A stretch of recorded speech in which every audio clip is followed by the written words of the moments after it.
dadka Somaliland ila awiyaashood ilaahay wuxuu ku munaasab dal jacayl iyo tala suubaro in badan kaga badbaadaan dhibaatooyinka hor yimaada marka laga soo bilaabo markii isticmaalku Afrika qaybsanayay inkastoo Soomaalida shan meelood loo qaybiyay haddana reer Somaliland waxa weeyaan qolada qura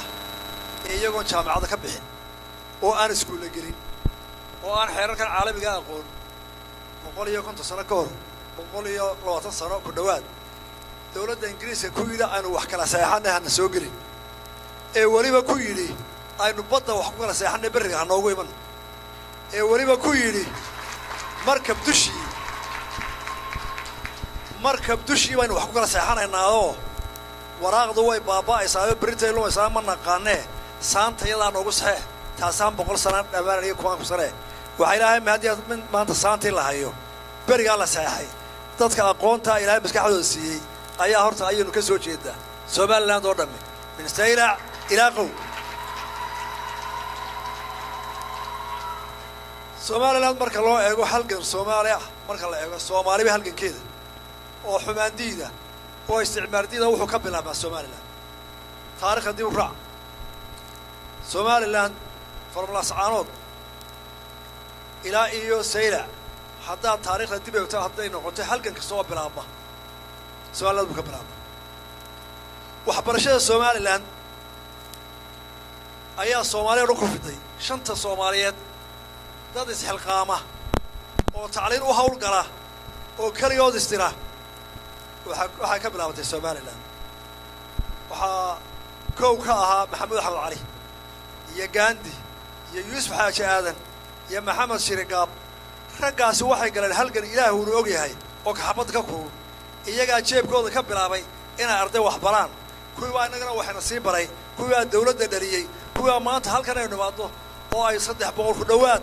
reer Columbus jaamacadaha galaan aynu ku nimid sababtooda geesiyaal kuwaas ah oo taariikh cusub badan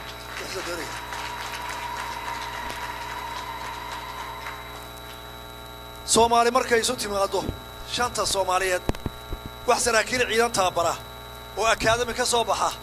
oo commissioner officer noqda ilaahay taariikhda Somaliland buu siiyay oo waxa ugu horeeyay dafcadii ay ka mid ahaayeen saxaalaw naxariista Xasan Kaydiyo Ismaaciil Cala Bokor iyo lugooyo iyo raggaas ay ka mid ahaayeen in xawgi halkan lagu aasay 20 taalaw naxariistay ay raggaas ka mid ahaayeen ayaa koow ka ahaa wax Soomaali ah oo academy military oo rasmi ka soo baxa marka shanta la isugu daro Somaliland taariikhdeeda dheer marka soo koobo maalintii ay dowladnimada qaadatay hal ilduuf oo siyaasi ah ayay gashay hal qalad waxa la yiraahdaa mas'ala ninka duuriyaha diyaaradda wada mar uu qaldama mar labaad qaldama dumar qaldama oo dhamaatay waayo ma gaar lama jaray la soo kacay Somaliland mar qoray qaldatay qaladkiina ilaa maanta la rafanaysa waa dalka kaliya ee caalamka intuu gumaysi ka baxay afar cisho kaliya xorriyadiisa haystay ee dawladda kale u dhiibay khaladkaasi ayaa inala dheeraaday oo ilaa maanta hawshiisa iyo hawdiisina haysa halganka xornimo doonka gaaban marka soo qaadayna ee maanta aanu dibadda state oo kamid goor buu bilaabmay qolo badan oo mujaahid aadan kamid yahay oo kamid ahay markasta meel gaaban ka soo qaadano oo inta badan waxa noogu xoritahay SNMT iyo qorigii laakiin ma aha Soomaaliland halgankeedu wuxuu bilaabmay maalintii xornimada lagu dhawaaqay ee Soomaaliya Soomaaliya koodii Juulaay buu bilaabmay dagaalkaas koodii Juulaay lama saxiixin heshiis caalami ah oo labadii dal ee midna Talyaani ka xoroobay midna uu ka xoroobay Ingiriisku ma saxiixan Act of Union legal meel lagu saxiixay qolada koonfuradu waa diidan inay saxiixaan waana ka meermeereen dawladdu baa la dhisay marka sharciga ah raggii baarlamaanka ah ee tagay rag baa diiday oo soo noqday oo yiri war demeshi waxba ma jiraan maynaan midoobna waa dhacna waxa ku xigay oo dagaalka bilaabay nimankii abwaanada ahaa hadduu tima cadda yahay hadduu cabdi iidaan yahay hadduu shibri yahay wixii gabay iyo siltiriyay rag waaweyn waa garanayaa halkan imika geli mayno waa 60kiiba wali 60 kama gaarin isla 60kii distoorkii la soo jeediyay koonfur soo diyaarisay boqolkiiba 80 bay ku diideen Somaliland dagaalku ma yaray ma joogsan 21 December saraakiishii Somaliland inqilaabkii u horreeyay bay bilaabeen oo ku tijaabeen inay soo celiyaan Somaliland oo dhiigu ku daatay maxamed in caabi ku dhintay oo xasan ku dhaawacmay oo rag badan lagu xidhay oo wixii ka gaaray la ogaa maxaa loo soo daayay loo tooga waay saraakiishii dhowr iyo 10 la qabtay ee maxkamadda la geeyay ee inqilaab ka dhigay ilaa in inqilaab ka shib ku bashibay waa in la xidhaaye waxa loo waayay sharci lagu xukumo waayo dawladdiisu tagtay labadii iyagu waxa qaban lahaa oo ay u dhaarteen the Somaliland Protectorate markii dambana waxay ku wareegeen Somaliland Republic deeta markii xaakimka yimid maxaa sharciga lagu hayaana waxa wuxuu ahaa penal Italian Penal Code deetana uu qaban waayay sharcigaas saasaan dadkan imika waxaanay gaaladu yidhahdaan marriage-kiini horaa xumaaday marriage ba muu dhicin baanu leedahay oo maanaan midoobinba sharcigaa berigaa lagu waayay ayuunbaa sidaa isagoo u kala yalaada la isugu haysta markaynu ka nimaadno shibilka iyo dhibaatooyinka dhacaya mudaharaadyadii oo uu ka mid ahaa kii la odhan jiray bakayla qaladka oo dhowr ruux hargeysa ku dhinteen oo ku xigay kii ardayda Foorax Xoomaar lagu dhisay ee Maxamuud Hayba ardayga ahaa ku dhintay markii uu inqilaabka dhacay maxaa dhacay haddaba balaadeeg inaanay dawladaha koonfurta aynaan midoobin oo mar walba ahayd dad dulman Somaliland dad baa muran kale imka wadahada wardees maxaa la yeelay iyo Soomaali maxaa la yeelaa qofku waa inuu yaqaanaa dhacdooyinkii dhacday markii taasi 10 sano sibilka waxaasi jireen ayaa militarigu qabsaday bal haddoo fiirsa waxa dhacay militariga dawladdii militariga ahayd ninkii madaxda ka ahaa inuu magaciisa wada garanaynaa saddex madaxweyne ku xigeen oo Somaliland ayuu yeeshay saddexdii midna wuu dilay labana wuu xidhay ma madaxweyne koonfureed oo siyaad barre ku xigay baa warigii la xidho cid la hadashay kii u horreeyay wuxuu ahaa qorsheel oo madaxweyne ku xigeen ahaadoo habeenkii inqilaabka la dhigay booliiska ahaa oo ninkii ku xigay ahaa sanad gudiba ku xidhay kii ku xigayna wuxuu ahaa caynaash oo janankiisa ku xigay ahaa oo la qabsaday oo kacaankii ka mid ahaa wuu ku xigay dhafoor ku gitogto har cad guddi waa loo soo taagay kii ku xigay wuxuu Ismaaciil Cali Abukar oo kii ku xigay ahaa madaxweyne ku-xigeenkiisa koowaad ahaa isagana gudaha la dhigay xabs daa'im intuu lagu xukumo intaaba waxa ku xigeen u ahaa oo lala hadal kulmiye iyo Cali Samatar oo maalin xagga u baydhoro koonfur ma jirin madaxweyne ku-xigeen la taabtay oo koonfur waayo Somaliland waxay noqotay second citizen ما نقول مواطنين وحكوا هذا سياسيا يا أوت هرا وحي أوت هذا الكمركي اللي كلامنا هي ترجع شوقي ما شوقي حتى سكست الله قياسه 10% أوت الكبير هذا السؤال ما حرعي قف سبيله صدق هذين كورنيل وتكتب وياه إنت لو صدق هذين داري على شيء وياه قف سبيله ومدنية ونحل دولة هين وخيامة قرين وانت اللي سوق قبتين لقوا توقتين دال مدحوينها نعبت هذا عيدا Somaliland ما جرت اسمع لنا روها لو يتضواتك هل كان واحد كبلا مدري كاسمع لنا رو يرقي كلام كله حرحري نيك الله هذا محمد فارح دايره محمد علي باو تقانيني ومالتها كقل شيء ومالتها قلقارير وجهاد أبوه وأكون سجال بقولي صدق تضواتك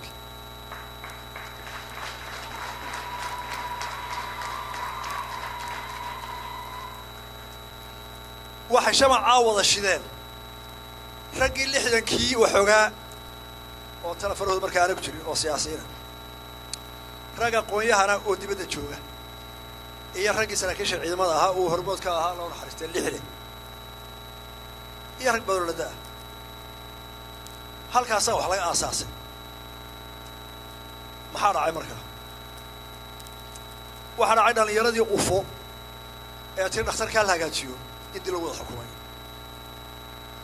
waxa ka mid ahayd markii ay bilaabeen ragga saraakiisha Maxamed Cali iyo hadii la ilaahay Xandulle iyo Cabdulqaadir Koosaar iyo askar iyo in waxa la isu geeyo oo san loo adkaysan loo xukumo waxa soo baxday inay noqdeen qolada qura waqooyigu ee la yiraahdo xabada laga cabsiyo oo hebelaha la soo qabtaa la toogto hebelaha la toogto ilaa maxkamad عاشور وما قشن سالو دي هرعد إن حاج سعيد وهو دركي جيو سوى المحكمة الجيل أنت اللي صار نطين ما لنا فرق لقيتك يضع وحى وحنا عاو كان اللي سوى مريح حنو كذا أي سؤال هو كقاضي رجع دمر وايد قالتهاي قفنا دقالكم باقا هل قرب أيها القرن إن أنا قف سومالا دقالكم باقا بعدين شيء كي قاحد شوقي حبة الهداية يكي لنا شوقي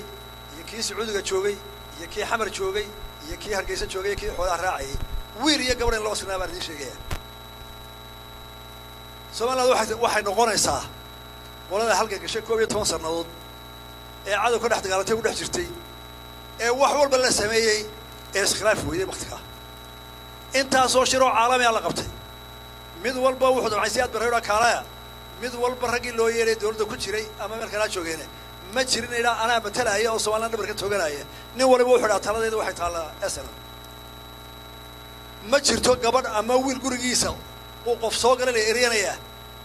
حتى كان ما يقول أورانا يا وحنا أسنا oo ay hubto gabadhaan gurigeeda soo galeen caawayadii carruurteedaba la dilaayo oo aan qareenin ama aan hagoogrin oo aan la baxsan meel kasta joogto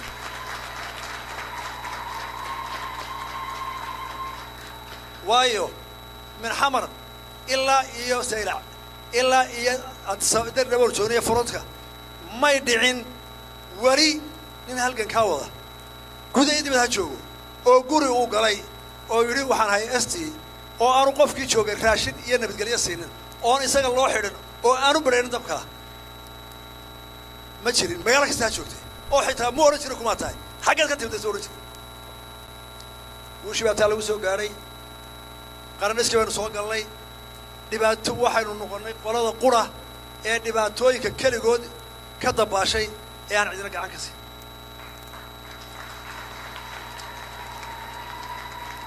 waxaa soo duruufo inagu xeersan wuxuu ilaahay ku manasay Soomaaliland inay wixii dhexdeeda khilaafaad bogsiisato inay kuwii hore ay isqabteen bogsiiso inay dawladdii caalamka oo dhibdaawanayay uu ka garaabay nin nacabiyana jeceliba ee 18 May halkaas soo martay inay Soomaaliland kariyeed ku dhistay oo rafaad ku dhistay ayaa ilaahay la karansiiyay dhamaanteed guusha la gaaray iyo dhibaatooyinka aanu ka baxnay iyo waxaan dhisnay kow waxaan ka siinayaa marka u horeysa inay qaybta u ay ka qaateen hablaha Soomaaliland ama dumarku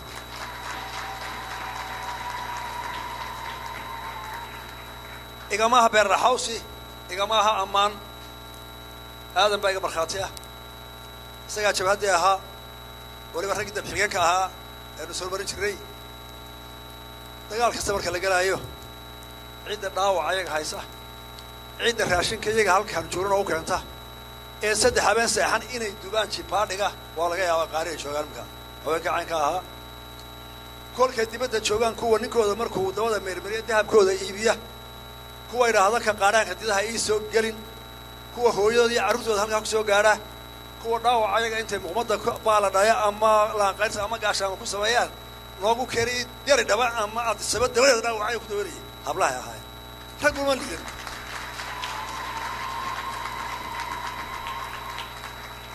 ragguna ma liidan taladu hayay dagaalku hayay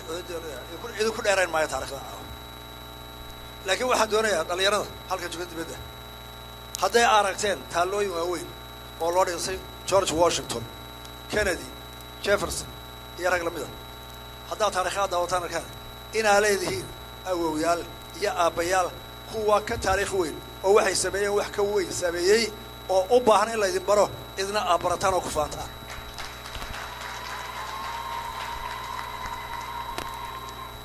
balka warrama lixle oo keligii 100 inan intuu haystay 60 inan jeelka Mandheera oo ciidanka ugu weynaa ilaalinayo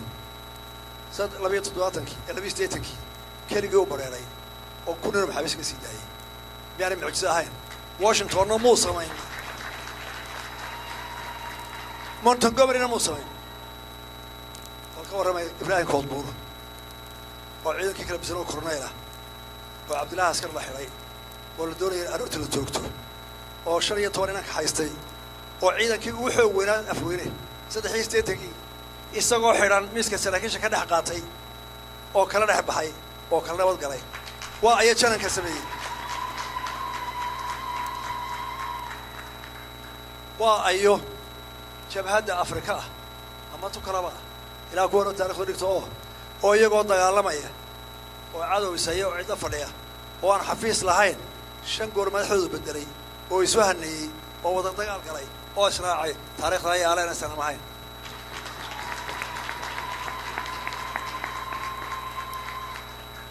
dhalinyarada waxaan sheegay qurbaha joogta waxaad u baahan tahay inaad barataan taariikh badan oo dadka faciina ah ee la daltihiin wala faali kartaan qabna ku yeelan kartaan waalidkana waxaan doonayaa inay dhalinyarada taa ogeysiyaan oo dhaba oo wax ilaahay nagu manaystay oo kalsoonideena iyo shakhsiyadeena kor u qaadi kara aynu leedahay markaynu halkan ka intaa keenno maxaynu waxa u soo marro maxaynu doonaynaa Soomaaliland maxaynu ka rabnaa Soomaaliland waxaanu ka rabnaa dal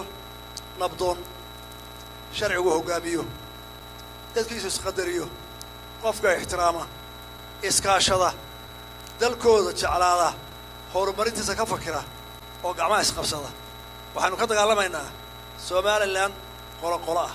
waa afooyinkan haysta qoladu oo yaa inta qabanaya oo xilkaasi u saaray xilka qaybta weyn wuxuu saaray yahay qurba jooga Soomaaliland